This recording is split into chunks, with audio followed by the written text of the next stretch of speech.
Ok, ahora sí, voy a abrir un poquito acá para que me quede mucho más espacio. Ahora sí. Bueno, nosotros en la clase anterior, esta es parte de la clase anterior, bienvenidas y bienvenidos a todos a la clase de procesos industriales y vamos a partir con lo que corresponde a reactivo limitante. Reactivo limitante, creo que algo, eso sí, hicimos una introducción incluso la primera clase, pero sí, la primera clase estuvimos hablando sobre el concepto de reactivo limitante y que obedecía principalmente a que se nos agote primero o que se nos acabe primero alguno de los reactantes involucrados en el proceso. Eso era la, la, la cuestión. A ver. Ya, entonces, puntualmente, en este caso tenemos un ejercicio, lo mejor para entender las cosas es a través de un ejercicio. Aquí podemos ver, me están escuchando, ¿no? Porque me tuve que poner audífonos y eso. Sí, Sí, profe. profe. Sí, profe, Vale, se gracias. escucha súper bien. Impecable. Este es un ejercicio muy sencillo, pero que nos permite entender muy bien el concepto de reactivo limitante. Entonces, si ven que vamos muy rápido, me van poniendo el stop y si no, genial, porque así vamos con el mismo ritmo. Ahí tenemos una situación en donde dice se hacen reaccionar 30 kilogramos de nitrato de plomo 2. Por el momento, claro, para nosotros es un misterio cuál es el nitrato de plomo 2, porque nosotros no hemos visto nomenclatura. Pero aquí está el nitrato de amonio 2, ¿sí? Por ahora es un regalo, en el sentido de que se los doy, pero se supone que después, en la próxima clase, eso va a ser justamente lo que vamos a aprender. Cómo darle nombre a los compuestos químicos, porque como son tantos, entonces lo mejor es aprenderse ciertas reglas y con esas reglas voy a ser capaz de poder reconocer el nombre de los compuestos y la forma también de denominarlos. Pero por ahora forma parte del ejercicio entregar esa información. Entonces serían 30 kilogramos de nitrato de plomo 2, ahí está. Luego 30 kilos de yoduro de potasio, ahí está el yoduro de potasio. Determine la producción de nitrato de potasio, que se utiliza como fertilizante. Y este es yoduro de plomo, está ahí como yapa, sí. Eh, Eso es la reacción química. La reacción química involucrada que reaccionan estos reactantes para formar estos productos. Y la ecuación química es la que tenemos que igualar primero que todo. Eh, no vamos a usar el método algebraico porque ya lo vimos y la idea es avanzar ahora en otra línea porque se entiende que ya se entendió cómo hacer balanceo de ecuaciones químicas. Entonces aquí Profesor, vamos... disculpe. Sí, le escucho. El problema dice nitrato de plomo, pero la ecuación es nitrato de amonio. ¿Eso le entendí? Eh, no. Sí, dijo amonio, por eso me confundí. Dije, ¿cómo? No, si el problema dice nitrato de plomo. Ah, me equivoqué entonces, disculpe, claro, sí, es nitrato de plomo y este sigue siendo nitrato de plomo. Sí, aquí está el nitrato plomo, ese es plomo, nitrato de plomo. No sé dónde saqué amonio, disculpen, sí, fue un paso. Y aquí 30 kilos de yoduro de potasio, ahí está el yoduro de potasio, y luego viene el nitrato de potasio, que sería este, y este el yoduro de plomo. Claro. Ok, quizás aquí estaba pensando. Bueno, decía entonces que En lo el que COVID, puede ser, claro. A ver, aquí tenemos una reacción, una ecuación que habría que igualarla por el método algebraico, pero como les dije anteriormente, vamos a hacer el método del tanteo porque está más rápido y se entiende que ustedes ya por lo menos entendieron a través de la tarea y los que no les correspondía tarea, igual conviene que hagan las tareas, igualar esta ecuación química. Entonces, desde una perspectiva aquí uno observa que tenemos dos nitratos por este lado, no sé si lo alcanzan a ver. El nitrato es el NO3, ¿ya? Si me van siguiendo, NO3, ahí aparecen dos. Entonces, bastaría con poner un 2 ahí delante del nitrato de potasio, y ahí ya igualé los nitratos, ¿sí? Y aquí tengo dos nitratos a la izquierda, e igualo inmediatamente los dos nitratos a la derecha. Perfecto. El punto es que al hacer eso, ahora aquí tengo 2 potasio a la derecha y aquí tengo 1 a la izquierda. Entonces, bueno, agrego un 2. Un 2, vamos a ver cómo nos va ahí. Ahí tendría 2 potasios, 2 potasios. Aquí están los yodos, 2 yodos, 2 yodos. Y el plomo, y estaríamos. Ahí está igualada. Así que salió rápido y sencillo hacer esta igualación que responde al método del tanteo. Lo que sigue a continuación es algo que me interesaría, ojalá que me pusieran atención porque es vital para lo que viene en el segundo ejercicio. Y que de alguna manera lo que se buscaba hacer en la tarea 1 es que se entendiera esto. Hubo un solo equipo que no pareciera ser que no entendió esto, eh, y espero que ahora sí a ese equipo le quede claro que los componentes son los que tienen que ir en las corrientes. Las corrientes se les ponen números. Aquí está la corriente entrada 1, corriente entrada 2 y corriente salida 3. Entonces, vamos a trabajar con componentes y vamos a definir cada uno de los componentes. El componente 1 va a ser ese. Bueno, lo vamos a anotar entonces acá. Componente 1, en este caso sería el PB, espacio, nitrato de plomo. Ahí está, nitrato de plomo 2. El 2 va a ser el yoduro de potasio. El 2 va a ser yoduro de potasio, Ki. El 3 lo vamos a denominar como nitrato de calcio. Perdón, sí, nitrato de potasio. Aquí, nitrato de potasio, nitrato de potasio. Y finalmente el 4 sería el nitrato, el yoduro de plomo. Ese sería el 4. El 4 sería yoduro de plomo. Entonces sería PB y 2. Esto es lo que se conoce como la nomenclatura del ejercicio, ¿sí? Y cada uno de estos, ahora yo voy a tenerlos denominados con números para poder utilizar ecuaciones. Ese es el objetivo de poner esta nomenclatura, poder usar ecuaciones. Dentro de los errores que uno visualiza cuando trabaja con este tipo de nomenclatura y método, es que, por ejemplo, el 1, no, mejor en el yoduro de potasio, le ponen el 2, la estequiometría. Eso no estaría correcto. O sea, ¿qué no estaría correcto? Poner esto así.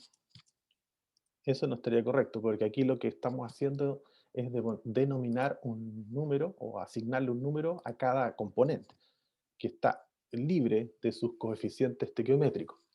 El coeficiente estequiométrico es el que está delante de cada compuesto, ¿sí? Ahí el coeficiente estequiométrico del yoduro de potasio es 2, el coeficiente estequiométrico del nitrato de potasio es menos 2, el de yoduro de plomo menos 1 y así sucesivamente. Esos son los coeficientes estequiométricos. Y esto va libre de coeficientes estequiométricos. Entonces ahora lo que sigue es indicar dónde van estos componentes. Entonces vamos a considerar que el primero lo voy a hacer entrar por la corriente 2 en forma a propósito para que veamos que no necesariamente el 1 tiene que ir con el 1, solamente por eso, y para aprender cuál es la denominación que recibe o cuál es la ecuación que va a ir detrás de esa denominación. Y vamos a asignar el componente 2 a la corriente 1. Entonces, corriente 2 a la corriente 1. Y ese debería andar por este otro lado. Por acá. Aquí sería. Aquí estaríamos entonces. Ahora vamos a cada uno de los componentes. Aquí hay dos situaciones. Una situación es que con la poca información que tenemos, que en realidad es bastante, pero como estamos recién aprendiendo, con la poca información que tenemos desde el punto neófito de lo que es la química o el proceso productivo, no tendría certeza, no puedo garantizar de que entrando el componente 1 y 2 solamente salga 3 y 4. O sea, eso yo no lo puedo garantizar. Entonces, frente a la duda, Frente a esa duda, lo que uno debe asumir como buen ingeniero, hacer supuestos. Y el supuesto acá eventualmente podría ser que si no tengo claridad de cuáles son los componentes, bueno, por supuesto que tengo claro que sale el nitrato y sale el yoduro, estoy claro, pero yo no estoy seguro si estos reaccionan en un 100% ambos. Entonces, frente a esa duda, mejor pongo que salen los cuatro componentes. Ese es un supuesto que hago, asumiendo que eh, no reaccionan completamente, eso no lo sé. Con la información que tengo ahí por el momento no lo sé. Entonces lo que acabo de hacer acá es decir, bueno, por la corriente 1 está entrando yoduro de potasio, por la corriente 2 está entrando nitrato de plomo 2, eso es lo que está entrando. Luego estos dos reaccionan para formar dos compuestos. ¿Y cuáles son esos dos compuestos? Nitrato de potasio, yoduro de plomo. Y seguramente algo de yoduro sale y seguramente algo de nitrato de potasio, perdón, de plomo sale. De plomo sale. No sé si alguna vez lo comentamos, creo que sí también, que no existen las reacciones al 100%. O sea, es parte un poco de la utopía. Las reacciones de combustión, por ejemplo, son reacciones que no tienen una alta eficiencia y por eso es que generan monóxido de carbono. O sea, gran parte de todo lo que es combustión, que debiese ser solamente dióxido de carbono y agua, siempre vienen acompañadas de monóxido, porque no son 100%, no ocurren en un 100%. ¿Qué significa que no ocurren en un 100%? Significa que estos dos no se consumen exclusivamente para producir estos dos compuestos. Puede que sobre algo de yoduro, puede que sobre algo de nitrato, y eso haga que no se produzca esta reacción en un 100%. O sea, 100% significa que se consumen ambos para producir solamente estos dos, y no hay trazas ni nada de esto. E incluso en reacciones como las que se utilizan para la fusión en el área minera, por ejemplo, ahí hablamos de bastantes reacciones, del orden de cientos de reacciones que se generan y algunas son, o sea, la gran mayoría son reacciones no deseadas. O sea, no deseadas significa que se formaron, pero no era lo que yo quería formar. Entonces también puede estar pasando eso y por eso hace que finalmente le haga daño a la eficiencia o a lo que hablamos del 100% conversión, le haga daño a la conversión o algunos hablan del rendimiento. Entonces, eso es lo primero que quería dejar súper claro, que no necesariamente cuando tenemos dos componentes van a salir los tres que aparecen en la reacción.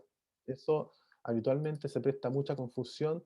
Dicen, pero ¿cómo tengo uno y dos si aquí van la materia prima, aquí van los productos? Ojo, no, pues, puede ocurrir, eso es un poco en el colegio, pero ya uno en lo que es el aspecto ya más laboral entiende que eso no es así.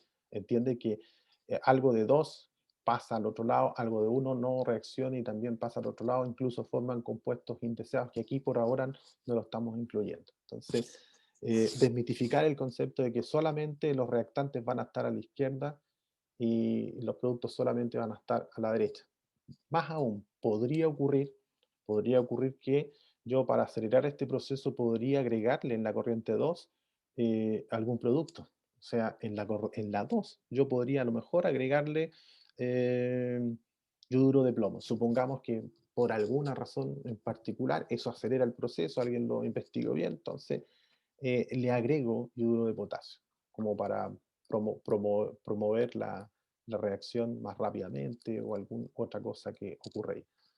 Entonces, eso que acabo de decir, con las reglas básicas que uno conoce del colegio, todos los balances de masa se nos van a pique. Entonces, por eso es importante conocer la forma de hacer balances de proceso más del área ingenieril, y es lo que nosotros vamos a hacer en esta asignatura. Y que seguramente ustedes lo van a retomar en procesos industriales 2 y ahí seguramente van a profundizar con mayor detalle lo que yo simplemente voy a introducir.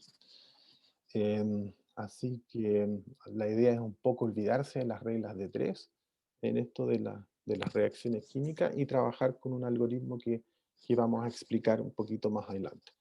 Por ahora, sin complicarnos mucho, solamente vamos a proceder a entender el concepto del reactivo limitante para avanzar y entrar en materia con con lo que es el algoritmo de balance del sistema reaccionante.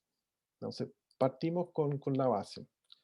Quedó claro entonces esto de que materia prima entra por acá, productos salen por acá. No necesariamente las materias primas se transforman en un 100%, puede que salga algo sin reaccionar. Hecha esa aclaración, entonces pasamos a incorporar los datos. ¿Cuáles son los datos? Entonces, el primer dato, la masa. Aquí hay que mirar lo que nos dan, ¿eh? Aquí hay que, de alguna manera, poner la atención en cuáles son los datos que tenemos en el enunciado del ejercicio. Particularmente aquí tenemos 30 kilos de nitrato de plomo 2, que vendría siendo este. Entonces sería la masa de... Ah, mira, aprovechando que ya le pusimos número, entonces vamos a trabajar con ese número. La masa del componente 1, el 1, ¿por dónde está entrando? La masa del 1, ¿por dónde está entrando? El componente 1 está entrando por la corriente 2. Entonces, hablamos de F1, 2. F1, 2. F1, 2, ¿qué significa en nuestra jerga ahora más de balances? El F1, 2 significa el componente 1 entrando por la corriente 2. Eso significa F1, 2. O sea, nitrato de plomo 2 entrando por la corriente 2. ¿Y eso cuánto es? 30. Y ahí podemos poner ahora sí los kilos. 30 kilos de masa. ¿Sí? Hasta ahí, ¿alguna duda o consulta? ¿Alguna duda o consulta respecto a ese punto? ¿Sí? ¿Alguien alguna duda? Profe, ¿y qué significa la F? ¿Cuál? No lo entiendo, La disculpe. letra, la letra es F, ¿qué significa? La letra S. La letra S. De F de 1, 2 Ah, de los F datos. de Fanta. F de Fanta. Escuché S como bueno, de S. Mm. Sí. Sí, no, la F. La F de Fanta, ya. Claro, la F es flujo. La F de flujo. F de flujo. F de flujo. Ah, perfecto. Entonces, de esta manera podemos definir inmediatamente el concepto de F sub IJ. F sub IJ corresponde al, al flujo del componente I en la corriente J. Entonces, componente I, en este caso, corresponde al componente 1. El I en este caso, el I se mueve entre 1 y 4. No sé si me van siguiendo. Este es el I. El I es el componente. Los componentes son 4. Componente 1, componente 2, componente 3, componente 4. Y luego el J se mueve entre, y ahí, ¿quién podría responder eso? ¿Entre qué número se mueve el J? Entre 1 y 1 y 3. 3. Excelente, 1 y 3, exactamente. El J se mueve entre 1 y 3. Entonces, si yo estuviese resolviendo este ejercicio y anotando los datos, y como estoy recién aprendiendo, yo podría llegar y decir, por ejemplo, eh, F2, 4. Listo. Ahí está, F2, 4. ¿Qué problema tiene ese F2, 4? Porque está el componente 2, ¿sí?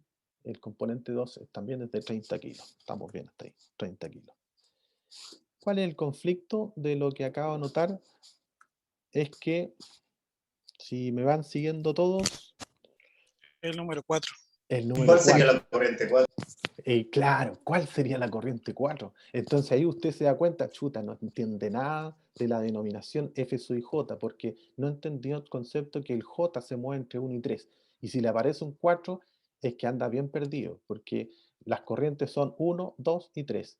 No hay corriente 4. Entonces, también es fácil darse cuenta si uno se está equivocando, porque uno puede inmediatamente visualizar en su balance masa, decir, a ver, ¿cuántas corrientes tengo? 1, 2 o 3. Entonces, una revisada rápida, veloz, sin ni siquiera fijarse en los números, solamente fijarse en el segundo número. Si alguno de estos dos, de estos últimos números, el segundo número, es distinto o es superior a 3, como en este caso, aquí uno inmediatamente encuentra una ranita, porque hay un error, porque la corriente 4 no existe, no hay corriente 4, de acuerdo a lo que teníamos en este diagrama. Entonces aquí corregimos, decimos, claro, era 3, era 3. El componente 2, que es yoduro de potasio, ¿sí? Yoduro de potasio, está entrando por la corriente 1. E igual tenemos un error porque es corriente 1, ¿sí? Ahora sí estamos de acuerdo porque el componente 2 entra por la corriente 1. Si yo quiero decir componente saliendo de yoduro de plomo, ¿cómo sería yoduro de plomo saliendo? ¿Cómo lo pondríamos? F4 por la corriente 3. Perfecto, muy bien, Entonces, exacto. ¿sí? Súper bien entendido, porque es yoduro de plomo. Primero tengo que buscar dónde está el yoduro de plomo. Ah, el número 4. Así que ahí ya partí bien, porque el primer número, que es el I, es para el componente. Y el segundo número está asignado para la corriente. Y después busco la salida. Aquí tengo solamente una salida, pero podría ocurrir en otros procesos que tengo más de una salida. Entonces, ahí debo estar atento también a por dónde está saliendo. No necesariamente va a ser una corriente. En este caso, como decía, un caso muy simple, muy sencillo, nos estamos poniendo de acuerdo en que hay una sola salida. Así que va a ser F43, no hay otro. ¿Okay?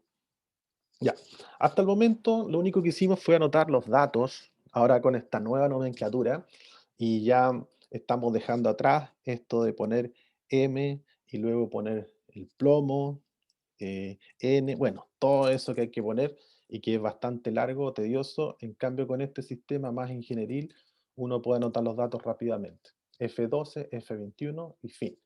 ¿Y cómo entiendo esto? Bueno, miro la nomenclatura y veo las corrientes y con eso ya estoy.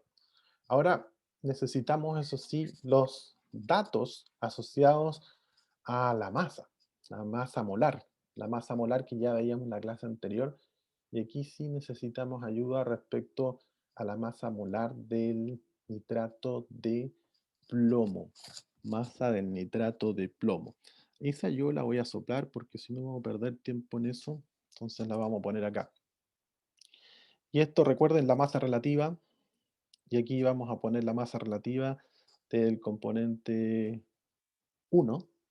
La masa relativa del componente 1, ustedes la pueden confirmar. Masa relativa del componente 1 es igual a 331,2.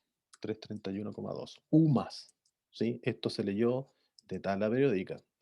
¿Qué es lo que estoy notando ahí? Masa molar del compuesto. ¿Qué compuesto? Del 1. Y ese es el compuesto 1. ¿Vale? Entonces, busqué el peso, perdón, la masa molar, la masa atómica, perdón, del plomo. Busqué la masa atómica del nitrógeno, la del oxígeno, y la multipliqué, la del oxígeno por 6, la del nitrógeno por 2, y la del plomo la dejé tal cual. Todo eso lo sumé y me dio 331,2. También podemos hacer lo mismo, pero ahora para la masa molar del otro compuesto, que en este caso es... que todavía no me deja notar la fracción. Ahí sí. Ahora sí. Ya. Y la masa molar, en este caso para el yoduro de potasio, esa es 166. 166. Y también son UMA. Ahí estamos, 166 UMA.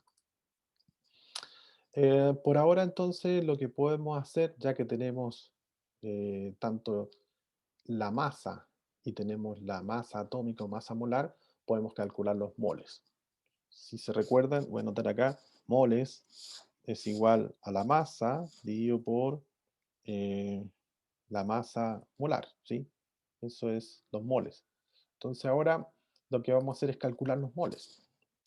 Y a los moles los vamos a denominar con letra N de la ecuación de moles, que es la misma que está ahí, N, pero la vamos a poner con N mayúscula. Entonces va a ser, ocupando esa ecuación, la masa, que está en kilos, dividido por su masa molar, que también ahí está en unidades de masa atómica, ese es el valor. Y ahora hago lo mismo con el componente 21, N21, y ahí tendría exactamente lo mismo, 30, pero ahora dividido por los 166. Fin. Y la unidad es mol, no es mol porque como son kilos, tendrían que ser kilomol. kilomol. Aquí también, kilomol. Ahí está. Podemos trabajar con cifras significativas que podríamos dejarla en 4 cifras. Sí, yo creo que sí, 4 cifras anda bien. 2, 3. Ahí estamos. Ahí estamos, perfecto. Ya.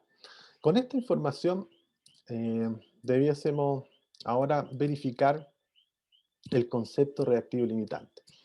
En la clase, creo, anterior hablábamos de esa relación y la veíamos a través de una bicicleta, por ejemplo, que tiene 2 ruedas, un manubrio, un marco, y tratamos incluso de decir cuántas bicicletas podían armar con cierta cantidad de elementos. Y ahí nos dimos cuenta que uno de ellos era el que limitaba la producción o el ensamble, mejor dicho, de bicicletas. Y aquí ocurre lo mismo.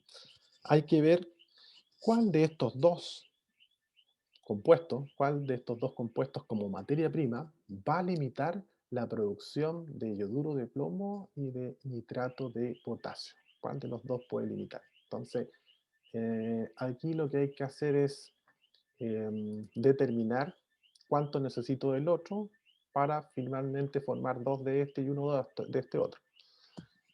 Haciendo el parangón con la bicicleta, lo que decíamos, una bicicleta requiere 2 ruedas, un armazón o un marco, un manubrio. Acá se requiere 1 de este y 2 de yoduro de potasio. ¿Para qué? Para producir 2 de nitrato y 1 de yoduro de plomo. Esas son las razones de proporción. Entonces, cuando yo les pregunté, ustedes lo que hicieron seguramente fue ir dividiendo por cada uno de esas unidades conocidas. Si tenía, por ejemplo, 7 ruedas, ¿cuántas bicicletas podía armar? Dividían por 2, entonces ahí no le daban más. Como si fueran 7 ruedas, ¿cuántas bicicletas podrían armar? Solamente teniendo ese dato, con número de ruedas. 3. 3. Ahora, ¿cómo lo supo? Claro, porque por cada bicicleta hay 2, entonces 7 dividido por 2 no da, me sobra una rueda. Entonces, solamente puedo hacer 3 bicicletas, no me da para hacer 4, me faltaría una rueda. Ese es el concepto. Entonces, aquí lo que vamos a hacer es justamente lo mismo. Vamos a tomar el mismo concepto y vamos a dividir.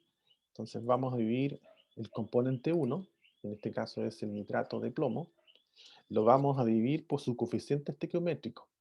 Y el coeficiente estequiométrico del nitrato de plomo lo vemos acá arriba, espero que me estén siguiendo, en la parte superior izquierda estoy moviendo el mouse y estoy tratando de mover el cursor ahí. Ese número que va adelante, el nitrato de plomo, aquí, nitrato de plomo, ese tiene un valor igual a 1, así que dividido por 1. Aquí estoy haciendo el cociente entre los moles y el coeficiente estequiométrico. Eso estoy haciendo aquí. Moles, dividido por coeficiente estequiométrico. Eso es lo que estoy haciendo ahora. Ya lo hice para el primero, ahora lo hago para el segundo. Entonces aquí sería el segundo. Y el segundo es yoduro de potasio. Lo divido por su coeficiente estequiométrico. Miro la ecuación química y su coeficiente estequiométrico es 2. Entonces lo divido por 2. Y aquí tengo la relación entre ambos y tengo que ver cuál es el que está en menor proporción. Y el que está en menor proporción uno puede decir que es bastante mínima la diferencia, pero la hay, y sería el segundo. Este vendría siendo el que está en menor proporción. Y ese justamente es el reactivo limitante. Y el segundo en este caso sería el yoduro de potasio. Por lo tanto, aquí digo, por lo tanto, el KI sería el RL, el reactivo limitante. Reactivo limitante, aquí voy a poner reactivo limitante como RL para que se entienda que es reactivo limitante. Cuando ponga RL es reactivo limitante. ¿Qué lo que hice fue comparar los cocientes y el menor, ese es el que limita la producción de estos dos productos, o sea, de yoduro de plomo y de nitrato de plomo. Hasta ahí, al menos hubiese esperado que se entendiera bien y que me lo pudiesen por lo menos retroalimentar si es sí o si es no, o qué parte no se entendió.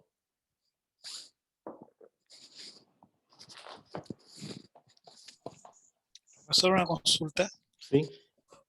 ¿Y si fueran iguales? Ahí ninguno limita, po. Ahí estaríamos en esa reacción de tipo utópica y perfecta en donde los dos se están combinando perfectamente para producir exactamente lo que está al otro lado. ¿Sí? Eso es Ok. parte de la fantasía, pero aquí tenemos algo que es más real y ahí nos damos cuenta que estaría limitando el yoduro de potasio. Eso es. Entonces, el mecanismo, si se los podemos más o menos como decir por paso, lo que hay que hacer es primero igualar siempre, siempre, todo lo que tiene que ver con reacciones químicas, siempre hay que igualar la ecuación. Se iguala la ecuación, se identifican los coeficientes estequiométricos y con eso ya comenzamos a trabajar identificando el reactivo limitante. Generalmente cuando se utiliza este método, cuando tengo los dos, o sea, cuando tengo la masa de un compuesto y del otro. Porque cuando no se tienen los dos, podría ocurrir que solamente tienen, por ejemplo, la cantidad de nitrato de plomo, solamente esa, eh, ahí seguramente ese es el limitante. O sea, pues si no hay otra forma de calcular el reactivo limitante si es que no teniendo los dos. Si no tiene los dos, no puedo hacer esto. La otra forma es que yo hubiese dicho, estas son variantes, el ejercicio ya está ahí, está tirado ya, fin, ahora estas son variantes.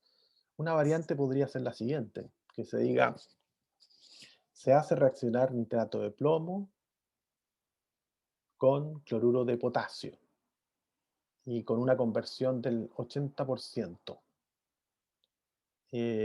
al, una reacción con una conversión del 80% de yoduro potasio. Entonces, ahí fíjense la sutileza del lenguaje, le están diciendo con un 80% de conversión del yoduro de potasio. Le están soplando el reactivo limitante, le están diciendo, porque si dicen que el porcentaje de conversión está referido al yoduro de potasio, significa entonces que el yoduro de potasio no se está convirtiendo en un 100%, por lo tanto es el reactivo limitante. El reactivo limitante. Exacto. Ahí se lo están de alguna manera soplando, bajo cuerda en realidad, pues no se lo están diciendo en forma explícita, pero si ya le dijeron que el porcentaje de conversión del yoduro de potasio es tanto, ahí le están soplando cuál es el reactivo limitante. Y va a ser el yoduro de potasio. Eso lo vamos a ver en el ejercicio más adelante, la necesidad de saber cuál es el reactivo limitante, porque el porcentaje de conversión está referido al reactivo limitante. Otra variante podría ser, hipotéticamente, que esta reacción que estamos aquí trabajando tuviese incorporado a lo mejor aire para a lo mejor hacer algo en esta reacción y ahí tendríamos 3 componentes, o 4, podría ocurrir, 4 componentes como materia prima. El reactivo limitante siempre va a ser uno, así que siempre hay que buscar el que limita todo el proceso. Entonces habría que empezar a tantear a lo mejor entre uno y otro, después entre este y otro, hasta que lleguemos al que está en menor proporción. Y ese es el que corresponde. El tratamiento sería exactamente igual. Habría que dividir cada cantidad de moles por sus respectivos coeficientes estequiométricos y el que esté en menor proporción, ese es el reactivo limitante. Esa sería la forma de resolver cuando tenemos más de 2. Aquí tenemos solamente 2. ¿Sí? Ahí tendríamos la posibilidad de resolverlo de esa forma. Y la tercera variante final, diría yo, es que se diga el porcentaje de conversión, pero no se diga a quién está referido. Entonces ahí el trabajo es identificar a través de un balance que vamos a explicar también en el ejercicio que viene, cuál es el reactivo limitante. Cuando se dice el porcentaje de conversión, pero no se dice que está referido a ninguno de los dos, yo no puedo asumir que es del yoduro de potasio o no puedo asumir que es del nitrato de plomo. Necesito datos adicionales para poder llegar a esa conclusión. ¿Sí? Ese es más o menos el mensaje. Esta primera parte, que creo que fue bien entendida, sobre todo por la explicación de los N sub i j, me interesa esa parte, va a haber un ejercicio por cada equipo, ¿sí? Entonces el equipo 1, 2, 3 y 4 va a resolver 1, 2, 3 y 4. Y aquí no están, ¿no? Aquí no están, pero cuando suba esto van a estar. Entonces, el 1 va a ser para el equipo 1, el 2 para el equipo 2 y así sucesivamente. Van a haber solamente cuatro ejercicios. Los ejercicios hay que resolverlos de esta manera. Yo entiendo que esto se puede hacer rápidamente, a lo mejor con ese sistema de las reglas de 3, pero lo estamos haciendo, insisto, a nivel más ingenieril. La idea es hacer el diagrama de proceso, dibujar el reactor, identificar cuáles son los que están en la salida y a partir de eso resolver lo que se esté pidiendo en el ejercicio que les voy a asignar. ¿Sí? Una vez resuelto, ahí ya lo suben de acuerdo al formato que ya está previsto. Las recomendaciones para los que están haciendo ahora esto por segunda vez, échenle un vistazo a mis retroalimentaciones que principalmente van por la vía más de la forma que del fondo. En algunos equipos sí hay algo de fondo que responde a que no se entendió bien esto que estamos señalando acá, que las corrientes aquí se ponen con un 1, o sea, con números, y los componentes van en corchete cuadrado bajo esta nueva nomenclatura o nomenclatura para poder hacer balances. Es más fácil tener esta denominación para poder hacer balances. Pero el resto anda bien. Pero como les digo, hay varias observaciones que son más de forma que de fondo para que las revisen y no cometan los mismos errores en la próxima entrega, porque el formato no cambia, de la tarea sigue siendo el mismo. Ok. Profesor, Sí. una consulta fuera de la tarea. Uh-huh. Va a entrar, viendo como un poco el espíritu del ramo, va a entrar operaciones unitarias. Así como Es como operación. lo que estamos... Así como ¿Sí? operación unitaria, no, pero sí el proyecto que le estoy comentando yo de investigación va orientado a lo que son tratamientos de la parte de gases, tratamiento de riles, tratamiento sólido, algo de producción de hidrógeno verde.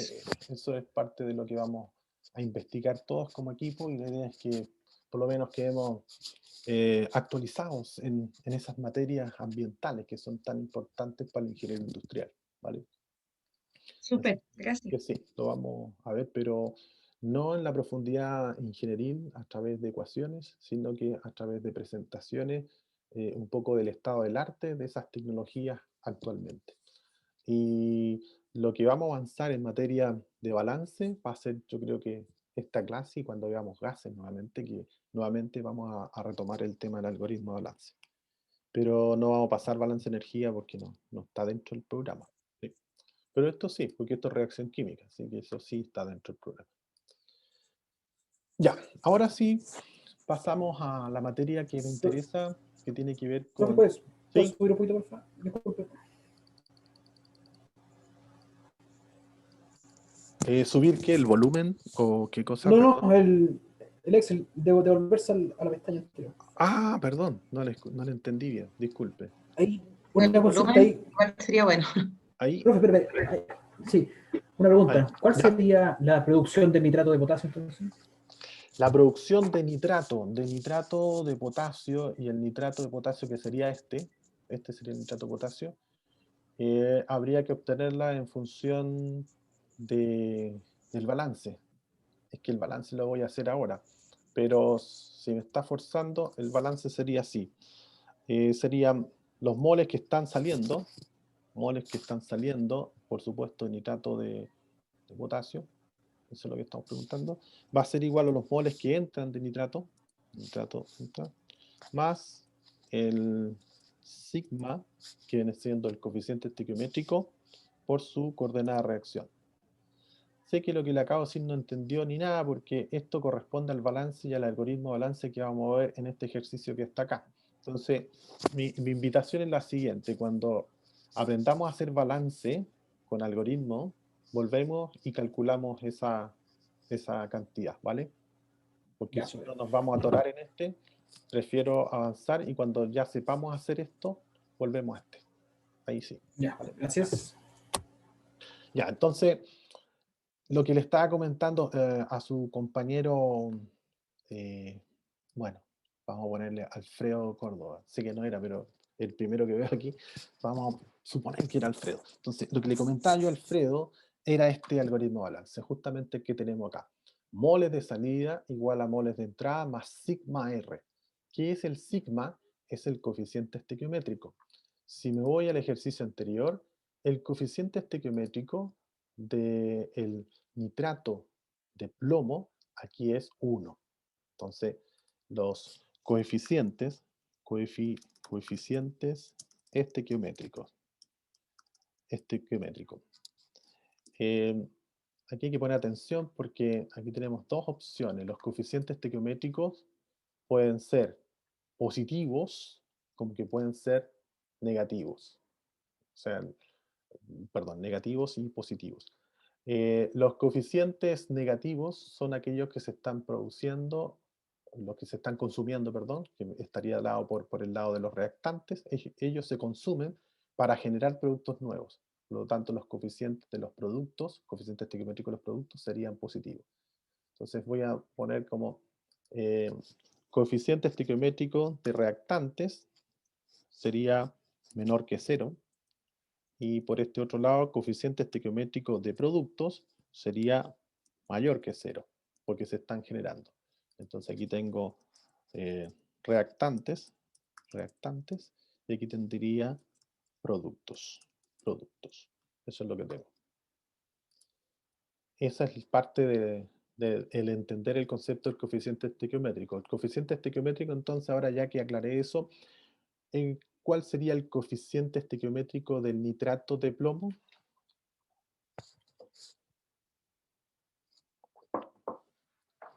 Coeficiente estequiométrico del nitrato de plomo. El numerito que va adelante. ¿Se fueron? No, están todos. 1. Sí, -1, porque ahí si se da cuenta, pucha, igual agrandé aquí, pero disculpe. Aquí dice reactante menor que 0. Entonces, los reactantes, recuerden, son los que van a la izquierda. Estos son los reactantes. Aquí están los productos. Entonces, los reactantes, en este caso tengo un -1 y aquí tengo un -2. Y para los productos tengo un +2 y aquí tengo un +1. Esos serían los coeficientes estequiométricos, al menos de esta reacción que tenemos aquí, ¿vale? Como ejemplo. Entonces, vuelvo a la explicación. Cuando yo quiero hacer un balance, utilizo el algoritmo de balance, que es este. Moles de salida del compuesto que estoy balanceando, por lo que entró del compuesto que estoy balanceando, más el sigma del compuesto que forma parte de la reacción, y el R, el sigma, va a tomar un signo positivo o negativo dependiendo si es reactante o si es producto. Ese es más o menos el sentido del balance. Luego, ya que entendimos eso, y ya tenemos esa ecuación clara, voy a aprovechar la pregunta para hacer este balance acá. Voy a achicar un poquito para poder hacerlo mejor. Voy a ponerla sobre esta porque ya ahora por lo menos ya la explicación quedó un poquito más clara, que vendría siendo esta. Aquí tenemos moles de salida. Y aquí ojalá pudiesen poner atención porque vamos a hacer la primera vez un balance. Balance al componente, y el que era de interés era el nitrato de potasio, el componente 3. Entonces, ahí estaría, componente 3. Ahí estoy. Balance al 3. Estoy acá abajo por si acaso. Balance al 3. ¿Qué es lo que es el 3? Nitrato de potasio. Esa es la pregunta. ¿Cuánto sale de nitrato de potasio? Bueno, utilicemos el algoritmo de balance. El algoritmo de balance señala aquí moles de salida. ¿De quién? Del nitrato de potasio. Entonces, como ya aprendí esta nomenclatura, la idea es usarla para ocupar esta ecuación. Entonces, lo primero que tengo que saber, moles de salida, ¿cuál es la única salida que tiene este reactor? Es la corriente 3. Por lo tanto, ahí ya inmediatamente sé que todas las ecuaciones que haga de balance a cualquier componente debiesen tener como salida la corriente 3. Y como estoy balanceando el componente 3, que es coincidencia, entonces la nomenclatura sería componente 3, que es nitrato de potasio, presente en la corriente 3, que es la corriente de salida. Si me van siguiendo, voy en esta parte del algoritmo. En la primera parte, moles de salida, ¿sí? Ahora viene un signo igual, por eso puse el signo igual. Y luego dice moles de entrada. ¿De quién? Del componente 3. Ahora, la pregunta es, ¿hay componente 3 en este ejercicio en la entrada?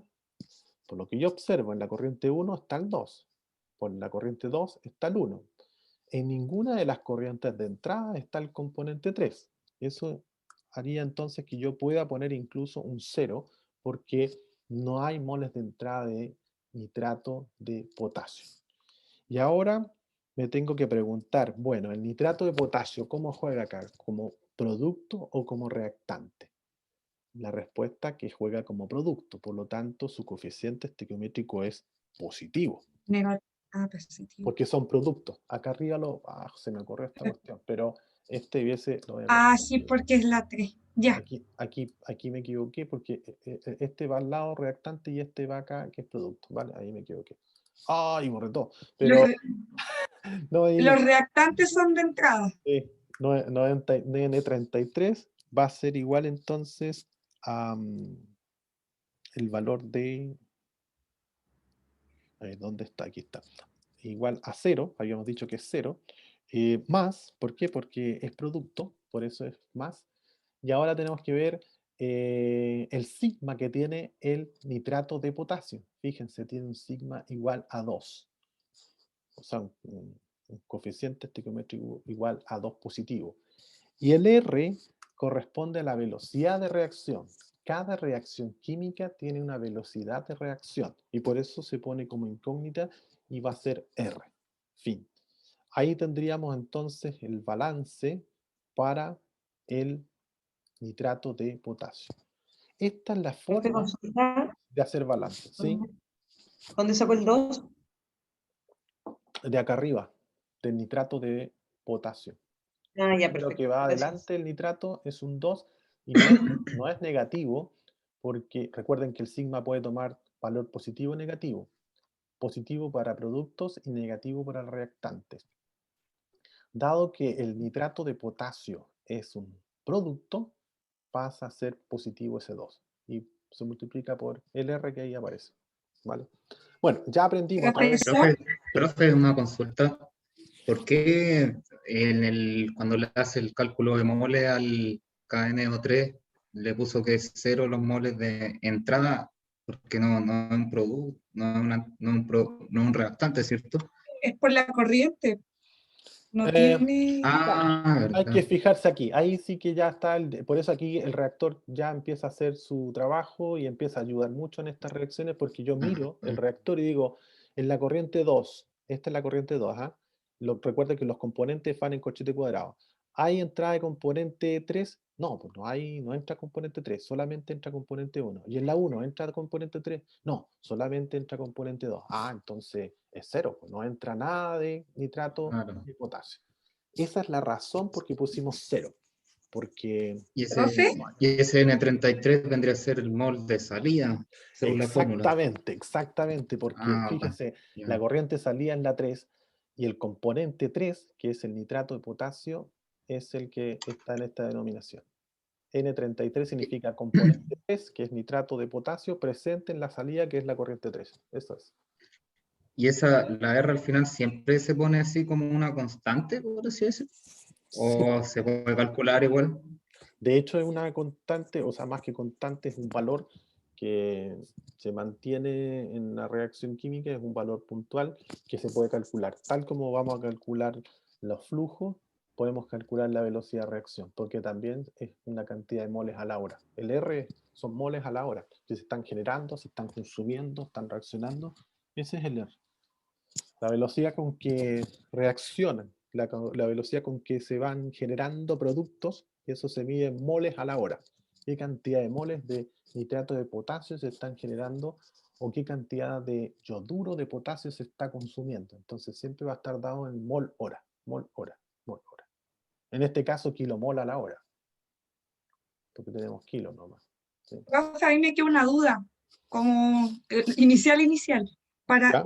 Nosotros pusimos como al tanteo en realidad los compuestos en las corrientes. Sí, aquí a gusto consumidor. Sí, eso yo lo Ah, comparto. ya, Sí, ya, sí. perfecto. Gracias. Perfectamente otra persona podría haber puesto acá en la corriente 1 el componente 1 y en la corriente 2 el componente 2. Y en la 3, a lo mejor alguien con alta experiencia podría decir, no, aquí no va a salir yoduro, o no, aquí no va a salir nitrato de plomo, y simplemente no lo pone porque sabe que no va a salir, pero ya sería parte de una premisa. Pero si no hay premisa, lo mejor es asumir que va a salir todo, o sea que todo lo que entra, más los productos, más lo que se genera, es lo que sale. Y después uno puede descartar basado en restricciones, basado en otros datos o en otros cálculos, llegar y empezar a descartar y decir, no, en realidad no sale 2, ya lo calculé, no hay salida de 2, y ahí recién lo borra. Pero al principio asumir que sale todo nomás, ¿sí? Así hace todos los balances y no deja nada fuera. Ok, entiendo entonces que ya se entendió cómo usar la ecuación de balance. Ahora quisiera la visión de dron, porque eso es como ver el arbolito, pero no tenemos idea para dónde vamos. Acá la idea es poder hacer un balance en un sistema reaccionante, o sea, en un reactor que tiene entradas y que tiene salidas, y este vendría siendo, a mi gusto, las etapas que habría que desarrollar. Lo primero es calcular los moles, y el cálculo de moles ya lo vimos. Los moles se calculan igual a la masa dividido por la masa relativa de cada uno de los compuestos, que ya vimos cómo se calculaba. Luego viene el cálculo del reactivo limitante, el que se agota primero, el que se va primero, el que finalmente limita que la reacción genere todos los productos deseados.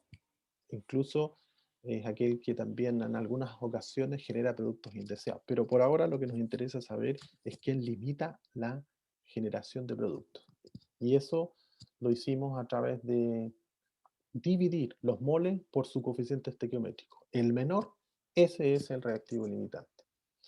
Luego utilizamos la ecuación de balance, el algoritmo de balance, que es la que les acabo de presentar, y se calcula el R. Recién me preguntaban, bueno, ¿y el R qué pasa con el R? Bueno, el R hay que calcularlo porque si nos damos cuenta, si yo quiero calcular el N33 y si soy capaz de calcular el R, me va a salir solito la cantidad de N33, ¿sí? Va a ser 2 veces el R que calcule. Por eso es tan importante en estos ejercicios identificar o calcular el R. Si usted calcula el R, ya tiene todo resuelto porque todas las ecuaciones de balance dependen del R. Entonces, una vez que lo calcule, va a obtener todos los resultados de entrada y salida del proceso completo. Como lo acabo de explicar, una vez que uno calcula el R, ya puede calcular los moles de todas las corrientes del proceso. Así que ese vendría siendo como la trayectoria que vamos a transitar para finalmente llegar al cálculo de los moles, ¿vale? Algunas cosas adicionales. Adicionalmente hay que saber que el porcentaje de conversión no es más que lo que entra menos lo que sale, y en el diagrama lo podríamos ver bien. Lo que entra, en este caso de 2, podría ser lo que entra de 2 menos lo que sale de 2, partido por lo que entra. Esto es porcentaje de conversión, es porcentaje de lo que se convierte. Por eso, ahí está, fíjense, están referidos a esto. O sea, entró y salió nada. Entonces, entro menos sale, partido por lo que entra me da 1. Eso es 100% conversión. No sé si me lograron entender. Lo voy a hacer acá. Copiar, pegar. Ah, era este. Ahora sí. En este caso tendría 1, 2 y 2. Ahí está. Fíjense lo que va a pasar en lo siguiente. Este va a estar en la entrada. Este va a estar en la salida. Y abajo sigue siendo entrada. ¿Ya? A ver si me van siguiendo. Por supuesto que aquí estaría más o menos dividido por una línea. Bueno, aquí dividido por, sí. Dividido por. No encuentro la barra de dibujo acá. Bueno, no importa. Tendría, caso 1. Entran cierta cantidad de moles de componente 2 y no sale nada, ¿sí? Aquí sería un 0. 2 menos 0 partido por 2, eso nos da 1, ¿sí o no? ¿Me siguen, no? 2 menos, y no sale nada, por eso es 0. 2 menos 0 es 2. Y 2 partido por 2, 1. O sea, conclusión, 100% conversión. Eso es lo que está señalando el porcentaje de conversión. Luego, no, ¿sabes qué? Salió algo de 2. Entonces, 2 menos 2, en este caso supongamos que entraron 100 y salieron 20, va a ser 100 y salieron acá 20. El porcentaje de conversión va a ser entonces 80%, porque partido por el 100 va a ser 0,8 y eso sería 80% de conversión. Ese es el concepto del porcentaje de conversión, que se resume en esta expresión que está acá. Moles de entrada menos los moles de salida partido por los moles que entran. Por supuesto que van a estar referidos siempre al que se agota primero, o sea, al reactivo limitante. Por eso yo te puse ahí el RL, para que se recuerden que esta ecuación es solamente para los reactivos limitantes. No tiene sentido hacer esto para los que no son reactivos limitantes. Por eso es tan importante identificar el reactivo limitante, porque es con el que se va a usar esta ecuación y otras más, ¿sí? Bueno, esta ecuación que aquí aparece, si yo la combino con la ecuación de arriba, puedo obtener otra que es bastante útil. Fíjense arriba. Este NE que está acá, lo mantengo ahí. A ver si me van siguiendo. Este NE lo mantengo aquí. Este NS que está acá positivo, ¿cómo pasa si yo lo pudiera pasar hacia acá? Pasa negativo, ¿cierto? Este NS, si lo paso a la derecha, pasa restando. Entonces, fíjense, ahí ya obtuve el NE menos NS, pasando este NS hacia acá. El sigma R que está positivo, ¿cómo pasa a la izquierda?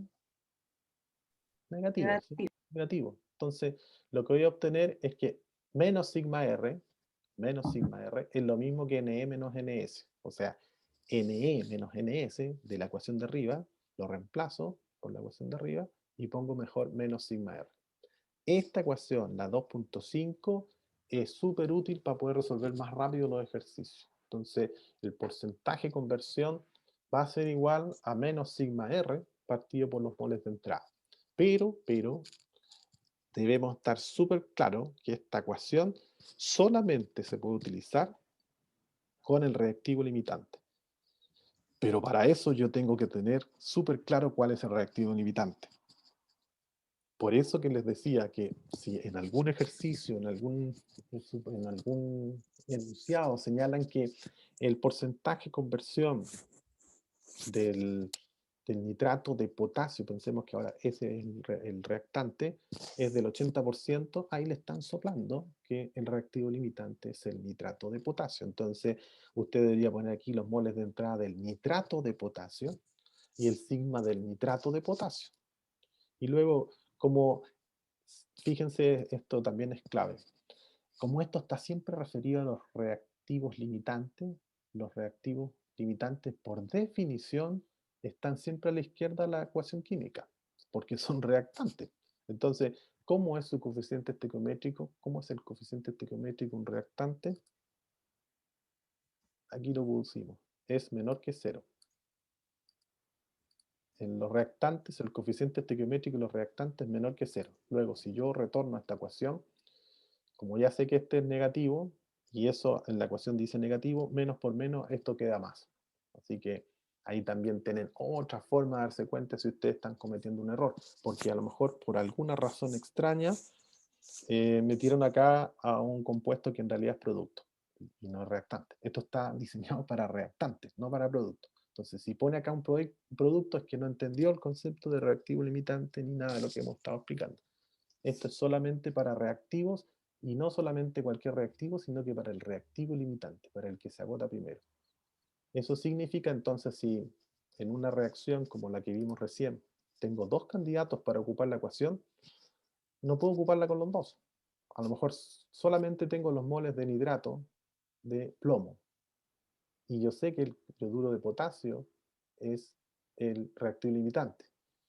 No puedo hacer nada porque los moles solamente los puedo ocupar cuando sé quién es el reactivo limitante. Y si tengo claridad que yoduro de potasio es el reactivo limitante, no puedo mezclarlo con los nitratos de plomo, aunque sea un dato conocido. Entonces, por eso es tan importante tener claridad de cuál es el reactivo limitante, porque eso define los moles que voy a poder ocupar acá abajo, que son exclusivos del reactivo limitante. Lo mismo que el sigma y el R y todo lo demás. ¿Vale? Profesor, Sí. y esta ecuación, que ahí me perdí de nuevo, esta ecuación es para el cálculo RI. Es para el cálculo de la velocidad de reacción. Exacto. Eh, Para poder calcular la Perfecto. velocidad de reacción. Es el cuarto paso, Exacto. por Calcular decirlo de alguna forma. sí. El RI, ¿por qué es RI? Porque puede tomar distintos valores, R1, R2, R3. Si tengo tres ecuaciones, sería ecuación R1, si hay dos, R2, R3. El que hicimos sería solamente R porque hay una sola ecuación. Así que no tiene sentido poner R1, R2 y R3. Pero podría ocurrir que tengo más de una reacción química involucrada y en ese caso sería R1 para la primera ecuación, R2 para la segunda ecuación y R3 para la siguiente ecuación. Esa más o menos sería la forma. No posee, por ejemplo, la fórmula del benceno, sí. Benceno C6H6, ¿vale? Y si uno le agrega cloro al benceno, eso, si uno le agrega cloro, la cloración del benceno es una reacción súper conocida. Entonces, lo que hace acá el cloro es romper un doble enlace al benceno. El benceno es un anillo bencénico, tiene seis puntas, digamos. Entonces, al carbono no le hace daño, pero el cloro sí le hace daño al hidrógeno. Es fácil sacarle un hidrógeno al benceno. Entonces, me va a quedar C6H5, le quitó un hidrógeno al benceno y logró instalar un cloro ahí. Ya eso se le llama monoclorobenceno. Y luego, si se recuerdan, en esa pasada sobró un cloro. Sobró un cloro porque eran Cl2. Un cloro lo logró meter en el anillo bencénico. Sobró un cloro, que es el cloro que dejé ahí dando vuelta. Y ese hidrógeno que sacamos quedó también volando. Entonces ahí formó el HCl. Ahí tendríamos entonces una primera ecuación que sería el R1, ¿vale? Entonces, ahora veamos un R2. El R2 podría ser la misma reacción ahora, el C6, ahora C6H5, H5Cl, que sería el monoclorobenceno, y lo sigo mezclando con cloro. Lo sigo mezclando con cloro. Y ahora la ecuación que se va a formar ahí, el mecanismo de formación es el mismo. Entonces ustedes ya saben qué le hace el cloro a los aromáticos. Le quita un hidrógeno. Entonces, en este caso, al carbono no le hace daño, pero le va a quitar un hidrógeno. Entonces de H5 pasa a H4. Y como agrega un nuevo cloro, pasa a ser un cloro 2. ¿Sí? Hasta ahí. Y la historia se repite, o sea, en este caso en particular, al instalar un cloro, le sobró un cloro, y al sacar un hidrógeno quedó volando ese hidrógeno y forma también el ácido clorhídrico. Esa ecuación sería la R2. Bueno, ¿podemos seguir haciendo esto? Sí. Esto tiene del orden de 4 reacciones hacia abajo, hasta llegar al tetraclorobenceno. Aquí estamos en el diclorobenceno. Fíjense, formamos el monoclorobenceno y luego el diclorobenceno. Podemos seguir formando el triclorobenceno y el tetraclorobenceno. Y ahí tendríamos R1, R2, R3. Voy a hacerlo aquí, R3. Y tendríamos R4.